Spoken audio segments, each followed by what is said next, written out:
Hi all. അപ്പോൾ എല്ലാവർക്കും happy Vishu. നമ്മളിതാ എണീറ്റിട്ടേ ഉള്ളൂ കേട്ടോ. കുറച്ച് ലേറ്റായി, വാവ എണീറ്റിട്ടില്ല. ഇച്ചിരി രാവിലെ തന്നെ വർക്കിന് പോയി, ഇനി വൈകുന്നേരം വരുള്ളൂ. അപ്പോൾ രാവിലെ നമ്മൾ ദോശയും സാമ്പാറൊക്കെ ഉണ്ടാക്കിയിട്ടുണ്ടായിരുന്നു. തലേ ദിവസം നമ്മൾ സാമ്പാർ ഉണ്ടാക്കി വെച്ചു. ബാക്കി ഐറ്റംസ് ഒക്കെ ഇന്നാട്ടോ ഉണ്ടാക്കുന്നത്. ഞാൻ കഴിഞ്ഞ വീഡിയോയിൽ പറഞ്ഞിരുന്നല്ലോ നമ്മൾ സദ്യ ഉണ്ടാക്കാനായിട്ട് പ്ലാൻ ചെയ്തിട്ടുണ്ടെന്ന്. അപ്പോൾ മോനെ വെച്ചിട്ട് എത്രത്തോളം സക്സസ് ആവുമെന്ന് എനിക്കറിയില്ലായിരുന്നു. എങ്കിലും നമ്മൾ വിചാരിച്ച പോലെ തന്നെ എല്ലാവരും നമ്മളിതാ പ്രിപ്പയർ ചെയ്തിട്ടുണ്ട് കേട്ടോ.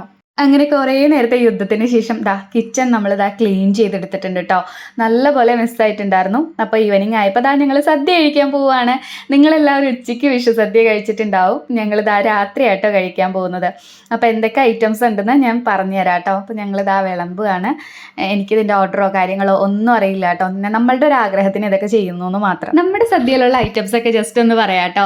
ശർക്കര വരട്ടി, കായ വറുത്തത്, പിന്നെ നമ്മുടെ കൊണ്ടാട്ടം, എരിശ്ശേരി, നാരങ്ങച്ചാറ്, മാങ്ങച്ചാറ്, ബീട്രൂട്ട് പച്ചടി, വെള്ളരിക്ക കിച്ചടി, ക്യാബേജ് തോരൻ, പിന്നെ നമ്മുടെ അച്ചിങ്ങ മെഴുക്ക് വരട്ടി, കൂട്ടുകറി, അവിയൽ, സാമ്പാർ, പഴം, പപ്പടം, പിന്നെന്താ പായസം. ഇത്ര ഐറ്റംസ് ആട്ടോ നമുക്കുണ്ടായിരുന്നത്. വാവിക്ക് ഫുഡ് കൊടുക്കാനുള്ള ഒരു അംഗമാട്ടെ കാണുന്നത്. പിന്നെ അവൻ കളിക്കാനുള്ള ഒരു ഇതിലായതുകൊണ്ട് അവനങ്ങ് പോയി.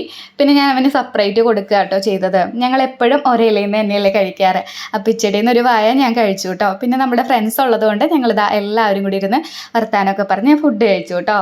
ഇതിലെല്ലാ കറികളും ഞാൻ വീഡിയോസ് നോക്കി തന്നെയാട്ടോ ചെയ്തത്. ചിലതൊക്കെ അടിപൊളിയായിട്ട് കിട്ടി, ചിലതൊക്കെ ഇത്തിരി ഫ്ലോപ്പായിട്ടോ. എന്നാലും നമുക്ക് കഴിക്കാം, വേറെ കുഴപ്പമൊന്നുമില്ല. ചില പോരായ്മകളൊക്കെ ഉണ്ടാവുമല്ലോ. പിന്നെ നമ്മളിങ്ങനെ ചെയ്തല്ലേ പഠിക്കുക. അപ്പോൾ നമുക്കിനി അടുത്ത പ്രാവശ്യം കുറച്ചുകൂടി ബെറ്റർ ആക്കാം. അപ്പോൾ പായസവും പപ്പടമൊക്കെ കൂട്ടി അങ്ങനെ നമ്മുടെ വിഷു സദ്യ കഴിഞ്ഞു കേട്ടോ. മോനെ വെച്ചിട്ട് ഇതൊക്കെ പ്രിപ്പയർ ചെയ്യാന്ന് പറയുന്നത് ഒട്ടും ഈസിയുള്ള കാര്യമായിരുന്നില്ല. അപ്പോൾ ഞാൻ ഇന്നലെ തന്നെ വീഡിയോസൊക്കെ നോക്കി എന്തൊക്കെ ഐറ്റംസ് വേണം, നമുക്ക് കട്ട് ചെയ്ത് വെക്കാൻ പറ്റിയ ഐറ്റംസ് ഒക്കെ ഞാൻ കട്ട് ചെയ്ത് ഫ്രിഡ്ജിൽ വെച്ചിട്ടുണ്ടായിരുന്നു കേട്ടോ. അതുകൊണ്ടാണ് കുറച്ചും കൂടി ഈസി ആയത്. അപ്പോൾ നമ്മളുടെ ഈ വർഷത്തെ വിഷു അങ്ങനെ അങ്ങ് കഴിഞ്ഞു അല്ലേ. അപ്പോൾ നിങ്ങളൊക്കെ വിഷു സദ്യ ഉണ്ടായിരുന്നോ? എല്ലാവരും ഒന്ന് കമൻറ്റ് ചെയ്തോളൂ കേട്ടോ.